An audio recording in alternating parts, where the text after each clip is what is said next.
Okay, it's going to be a preview of AEW Revolution 2023 coming up on Sunday from Golden State, or not Golden State, San Francisco, the Chase Center, the home of the NBA champions. So it should be an incredible venue and show. They spent a ton of money to get that building up there. So it should really be a very expensive ticket, and I'm sure it'll be a full house to see this Iron Man match.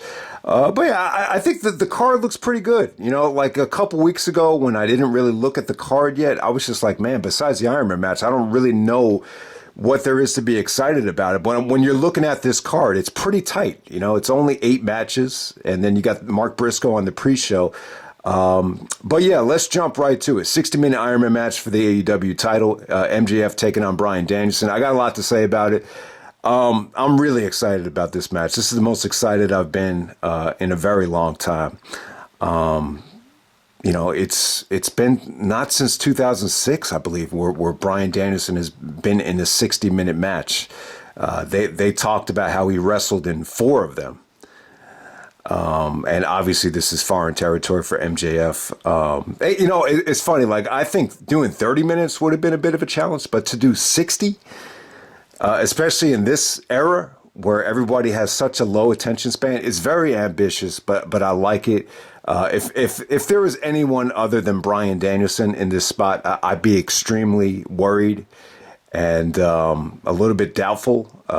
But I think MJF is in great hands. You know, there's 2 different ways of looking at this. You know, the first, let me get the negative out of the way. We've seen 60-minute matches that have been disasters. I think Austin Aries and Tyler Black from Final Battle 2009 comes to mind. That wasn't an Iron Man match, but it went to a 60-minute draw, and you know, the fans weren't ready for it. You know, the weather was bad. People were in a rush to go home. I just remember people shitted all over that match, and so that would be like the worst case scenario. And then, you know, we've seen other Iron Man matches like Randy Orton and John Cena where the heel is just doing everything but trying to wrestle. You remember Randy Orton playing with Pyro and trying to escape from Cena. So I wouldn't doubt if they go in that direction with MJF trying to make this more of a story-driven match. You know, trying to do everything but wrestling. It could very well go in that direction. But the flip side to it is, you know, is MJF going to be up for the challenge? Is he going to shock everybody? Is he going to prove everybody wrong? I don't think they would go ahead with it unless they knew that MJF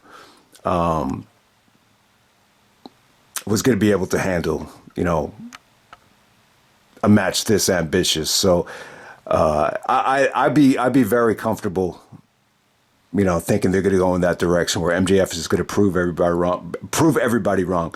I mean, let's be honest. You know, I have incredible respect for MJF. You know, his ability to talk, his ability to deliver amazing promos week after week. You know, he's displayed a certain amount of toughness. He was brought up with, you know, very strict parents. They valued education, and the payoff is he's got incredible mic skills. So he's proven to be tough in that area. But the question now is, can he be tough in, you know, a 60-minute Iron Man match? You know, the criticism about him is that he's a great talker, a great heel, but, you know, can he wrestle? Can he wrestle a whole hour? And, you know, I love it, man. I love it. You know, there's been a lot of, you know, baggage that has come with this company over the last 6 months. There's been just a lot of, you know, Star Magazine, National Enquirer type of wrestling backstage gossip and drama that have come along with AEW. But, you know, someone said it before, like, it always comes back to wrestling. And this is what we're going to get. So I think it'll be an incredible match. I think Danielson will be great. You know, he lives for this type of stuff. And this is one of the first times where I feel a little bit jealous, you know, because there's no substitutions, you know, there's no timeouts, there's no commercial breaks. It's just one-on-one for a whole hour. I'm a big fan. I'm a big believer in rhythm and building confidence through repetition and rhythm. And I think that's what this match is going to do for both guys. You know, Danielson is going to be at home. You know what Danielson can do in these types of matches. You know, he's had 4 of them in the past. And it's funny, like they all came within the same month. Obviously, he had the 2 out of 3 falls with Austin Aries, where he went 76 minutes. Then I think he wrestled Nigel, Colt Cabana, and Joe in the same month, August 2006. He actually got hurt, and he talked about it, how he had to wrestle 60 minutes with the separated shoulder against Colt Cabana at gut check. So, you know, Danielson has been in this position before. But yeah, I mean, it's a fascinating situation. I mean, is there a chance that it might underdeliver? Is there a chance that this might be very, you know, MJF just, you know, totally going against the grain and trying to do everything he can not to wrestle? I think there's a chance it could end up being like that, but I would actually bet that they go in a direction where he just proves people wrong and actually does hang with Danielson. I'm sure it will be a little bit overbooked, but it should be interesting to watch. I think this is probably one of the most fascinating main events that we've seen in a very long time. So is it predictable? I would say so. I think the odds are that MJF is gonna retain here. You know, he hasn't been champion for that long. You know, when is a situation like this where, you know, Danielson is in his comfort zone, being a 60-minute match? You know, you would expect the other guy to win. You know, that's just how it is in wrestling today as far as the predictability goes. But, you know, I love to see Danielson win the belt. I really would. I just feel like we haven't gotten a proper Brian Danielson reign since, you know, the Ring of Honor reign. You know, every reign in the WWE, it has its flaws. Either it had to do with injury or just, you know, even when he won that Money in the Bank, when he won the Money in the Bank and he cashed it in on Big Show, I don't know.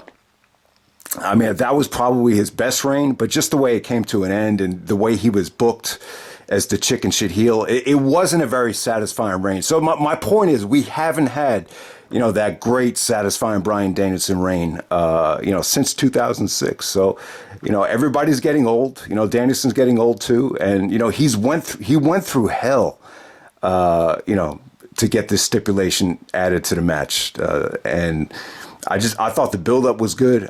You know, the series of opponents that Danielson went through just to get to this spot was great. Some of the promos that Danielson and MJF cut together were awesome here. Danielson basically wants to expose MJF and prove that he's just, you know, not up to the task. That's well documented. But MJF cut some really good stuff too, man, about how, you know, he despises Danielson because Danielson actually has, you know,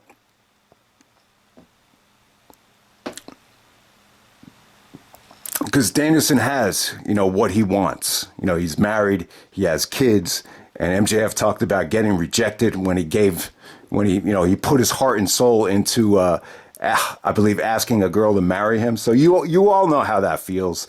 And, you know, and the fact that Danielson keeps on wrestling while having really, really bad concussion symptoms and possibly CTE, it disgusts MJF that Brian Danielson is so beloved. So there's been a lot of good back and forth with dialogue. Even that MJF promo about prom night, about how he got into the accident, and the blowjob thing was really, really, it really made MJF come off like a prick. I don't think anyone's ever done that since maybe Shawn Michaels at DX, where he was talking about the girl giving him roadhead, and then he actually got into an accident, and the girl actually got really messed up, and he actually switched seats with the girl as the cops were coming. And he basically said, there's winners in life, there's losers in life, and I wasn't going to be a loser in that situation, which was really, really, you know, he painted a really vivid picture right there. And I could remember, you know, in school, you know, we were actually forced to go to, you know, a prison. And I remember the look on this one guy's face, like he was in some sort of domestic violence, you know, car accident one morning. And he just had this look on his face, like he still couldn't believe what he did. And I just said to myself, wow, this guy has this look of regret on his face, and you don't know if it's ever going to go away. And so that's what it made me think of when MJF cut that promo, that there's such a thin line between, you know, winning and losing. So I could go on and on. I think it's going to be an incredible match. You know, 60 minutes. It's probably the toughest thing you can do in wrestling.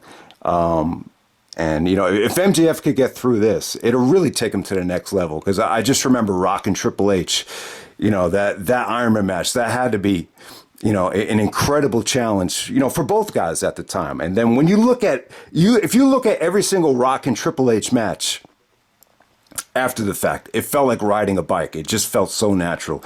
So there we go with that. So let's just go through the rest of this card. You got Christian Cage taking on Jungle Boy Jack Perry. Big match for both guys. It feels like Christian has been out of the loop for a while, but this feud has been built up since Double or Nothing 2021. And, they were in that battle royal. It came down to Jungle Boy and Christian. And it's just been a long time coming. It's almost like Christian's work in AEW has been forgotten.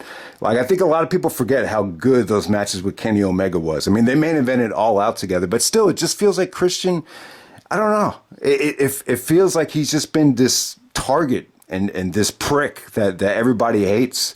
And we'll finally see, this feud come to an end, a final burial match.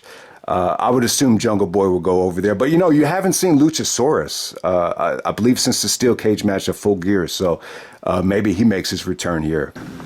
Okay, Chris Jericho versus Ricky Starks. Okay, so Ricky's gotten a lot of momentum, over the last couple of months. The winter is coming.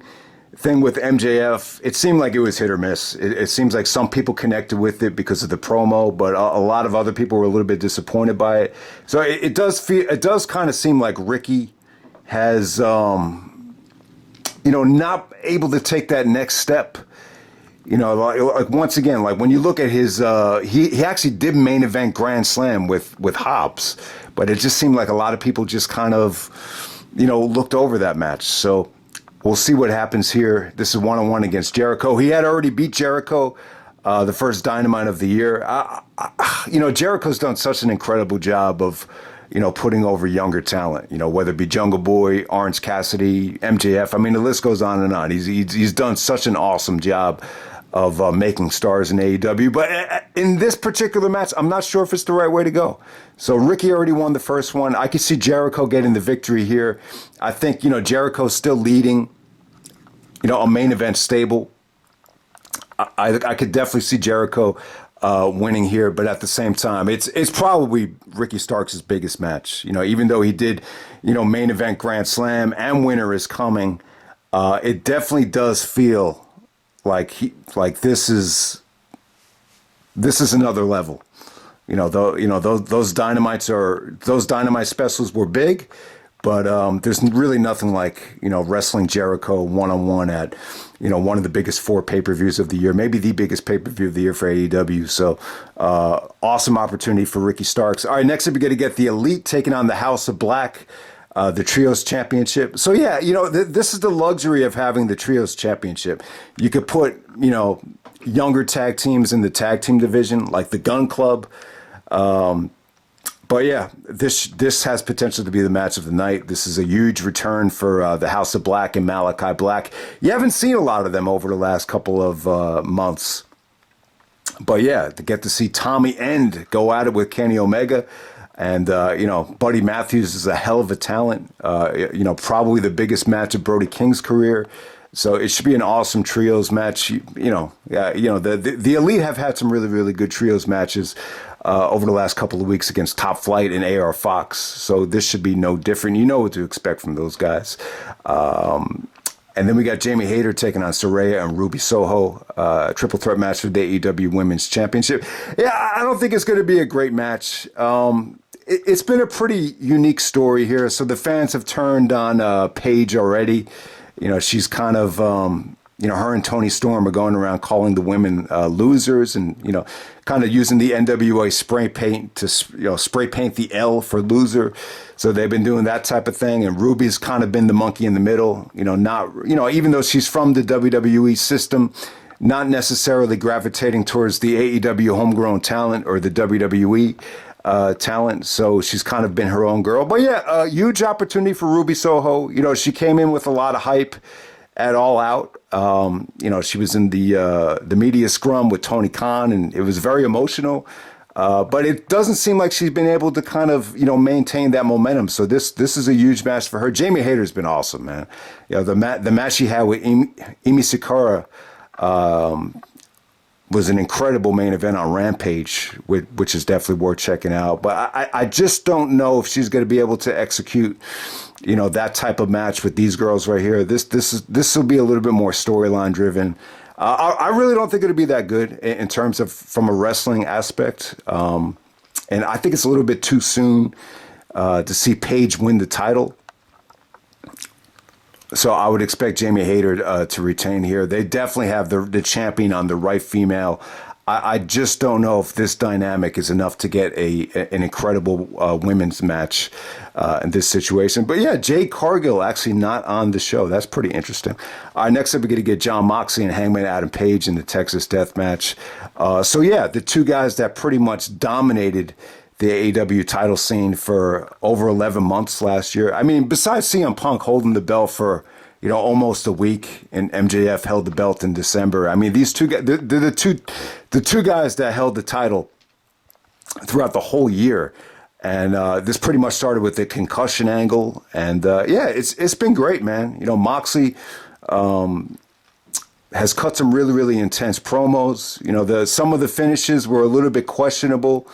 Moxley even talked about how, he beat Hangman with a maneuver that he learned when he was in the 7th grade. But, their matches have pretty much over-delivered. The match in Los Angeles, and then they had a rematch on February 1st, which was, I think that was even better. They've been bloody. They've been wars. They've been overkill with the kickouts. So, yeah. And it's funny, like, Renee Paquette, she's in the company now as an interviewer. Yeah, she's done a terrific job. It seems like she might play a factor in this match. Hangman wanted to ask her a question. I don't know if it was, overly personal, and then he decided not to because, might have been stepping over the line. So, maybe she'll come into play in this match. But yeah, Texas Death Match. They promoted this match on the the build up to Revolution, very cinematic, almost like it's the main event here. So they've AEW's done a terrific job in building this up. So you got the two former champions going at it, and almost makes you wonder, maybe they should have saved this, for the AEW title. But we'll finally see it here. It should be an incredible match in terms of the brutality of it. Moxley, obviously, the promo he just cut where he lives for this shit was an incredible promo as well. Also, you got to get Samoa Joe taking on Wardlow. You'll finally get the blow off to this match right here. This has been a good feud, man, with Joe playing the heel. Warlow got really personal here and talked about how his father had passed away. But he was still able to see him wrestle right before he passed away, and Joe is not playing the sympathy card there. So yeah, so the winner will face Hobbs on Dynamite for the TNT Championship. I think this is probably the toughest match to predict. I think it could go either way. You got Supercard of Honor coming up later on this month, so you would expect maybe Joe to win this match, but. At the same time, I think you want to, put more focus on the Ring of Honor television title, and maybe Joe. I would expect Joe to drop the TNT title to Warlow. I think that would probably make the most sense. For Warlow to be the babyface and for Hobbs to be the heel for that big match on Dynamite. All right, next up, you're gonna get the Fatal 4-Way Tag Team match. You got the Gunns. The Gunns are the champions.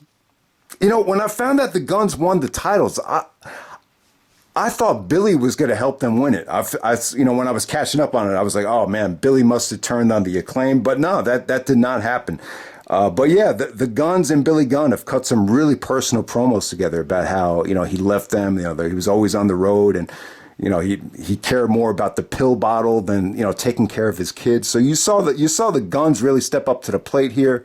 There's a lot of nepotism angles going on in AEW right now, especially with Swerve and Brian Pillman Jr. and Dustin Rhodes as well. So there's a lot of that going on. But, the Gunns are coming into this thing as champions, going up against the Acclaimed Jay Lethal and Jeff Jarrett, the outlaw Jeff Jarrett. I love that. So, by the way, Ric Flair's last match is on DVD at High Spots. If you haven't seen it yet, definitely want to. I'll probably pick that up when Bola comes out. But yeah, Lethal and Jarrett together to take on Orange Cassidy and Danhausen. Yeah, I really didn't care for those tag team battle royals, especially the second one. It really, that was probably the weakest reaction, for a Dynamite match in a long time. But you're giving two teams the opportunity here. You definitely want Lethal and Jarrett on the pay-per-view. Orange Cassidy's had an incredible month defending the Atlantic Championship against, Big Bill and I believe Wheeler Yuta. They opened up Dynamite with a really, really good match. Yeah, Orange Cassidy and Danhausen, really, really unique combination. So you have a lot of good personalities here. It should be a really, really fun match. I can see the, oh man, you know what? I think you need to put the titles on Lethal and Jarrett. I think the Gunn thing is just a little bit of a temporary thing. More of the story here is around the Acclaimed than the Guns. So you would assume one of those teams will win it there, but I think Lethal and Jarrett, putting the belts on them, coming off of that whole Flair situation from the summertime, I think that will probably be the way to go. But yeah, this should be an awesome pay-per-view. You'll also get Mark Briscoe on the pre-show, tagging up with the Lucha Brothers. Okay, so this is going to be my top 10 AEW matches on the road to Revolution. So the LA Forum show is on January 11th. Okay, so I would say every AEW show from January 18th until Rampage last night be eligible for this list. Okay, so at number 10, I got Jay Lethal taking on Mark Briscoe, the tribute show. All right, so I didn't see Claudio and Daniels yet. I wanted to watch that before this video, but I just didn't get around to it. So if you've seen Claudio and Daniels, Ring of Honor actually has it on their YouTube channel. So let me know how that was. But yeah, I mean, I like Lethal and Mark Briscoe. I thought it was cool. I think the highlight was just the aftermath, seeing Mark Briscoe celebrate with the championships and just hug everybody. It was more about that moment. But I think Lethal was definitely the right choice. When Lethal won the Ring of Honor World title, he won it from Jay Briscoe. It kind of felt like Lethal was really, still shaken up about what happened. You could tell how much it affected him. But yeah, I've said it before in the Best in the World video. I think Mark is in good spirits, and he's just had a pretty positive and energetic outlook, since everything has gone down. But yeah, I got Jay Lethal and Mark Briscoe at number 10.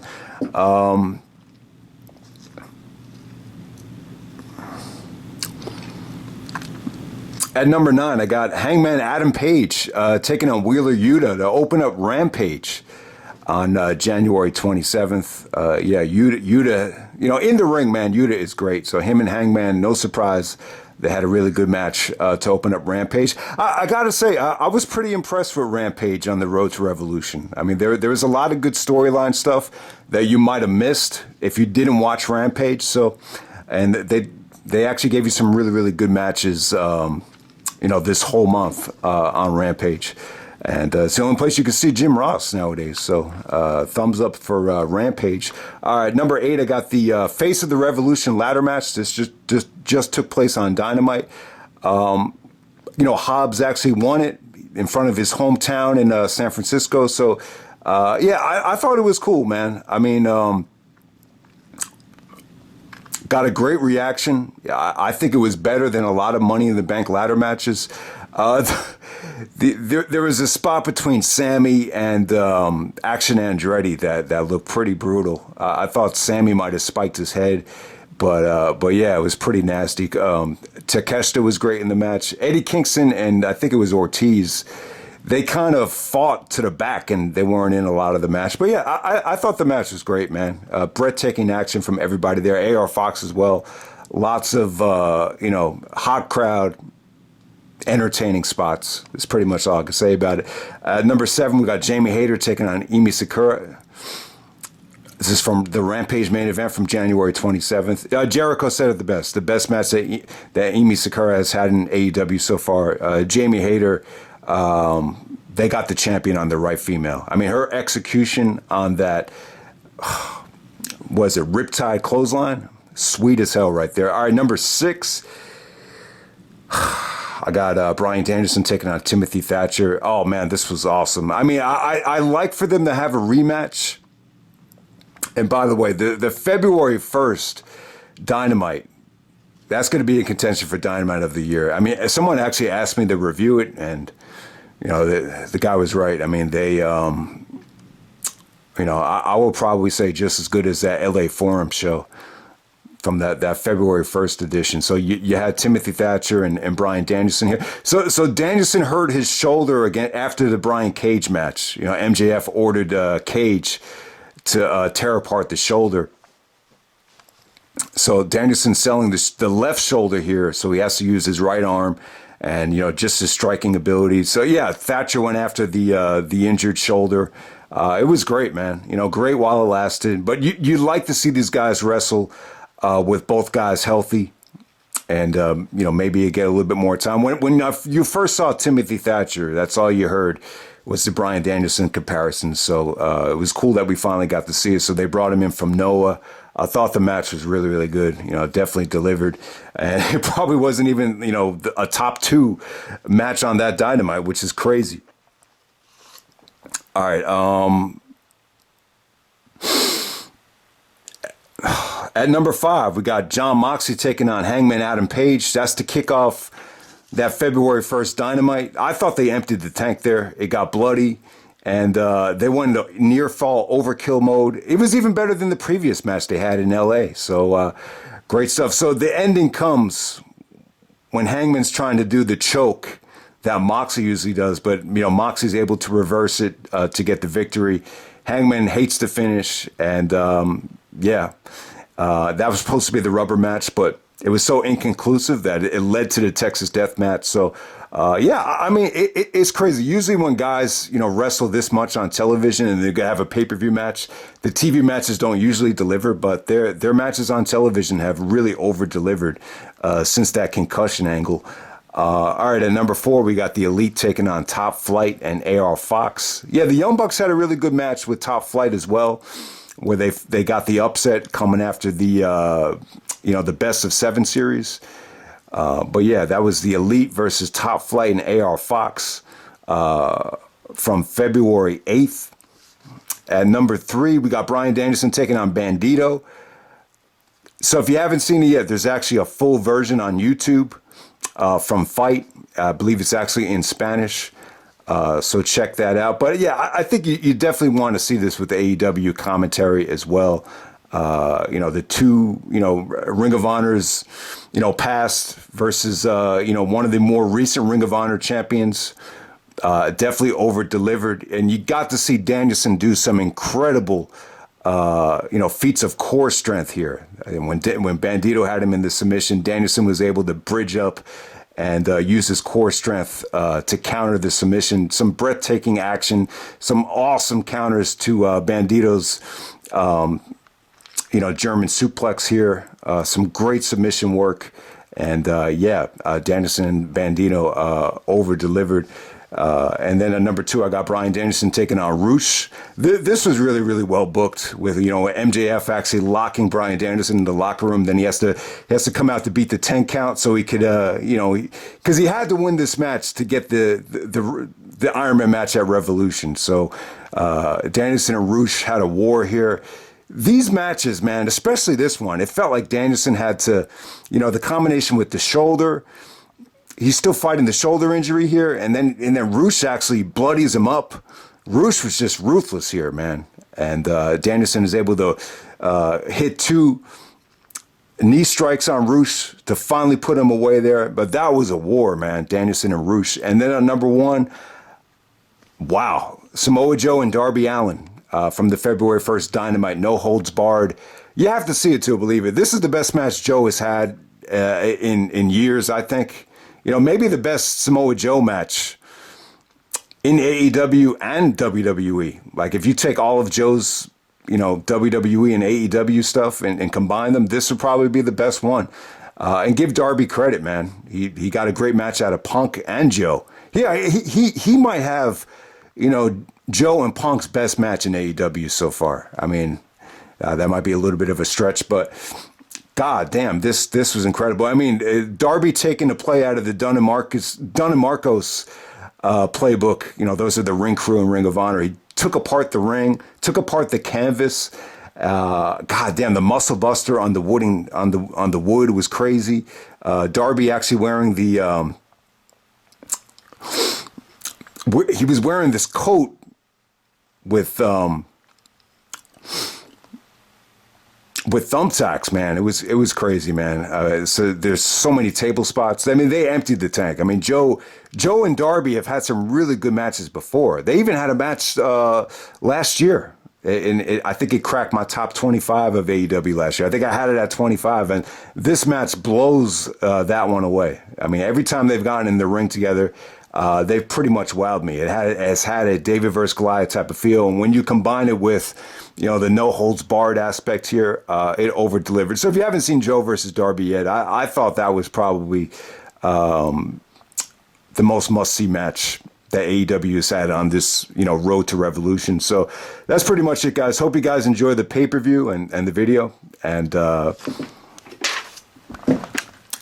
here we go. It's put up or shut up time for MJF. But I think the match is going to go. I think the match is going to be really interesting, and it should be an awesome match. So we'll see what happens. All right.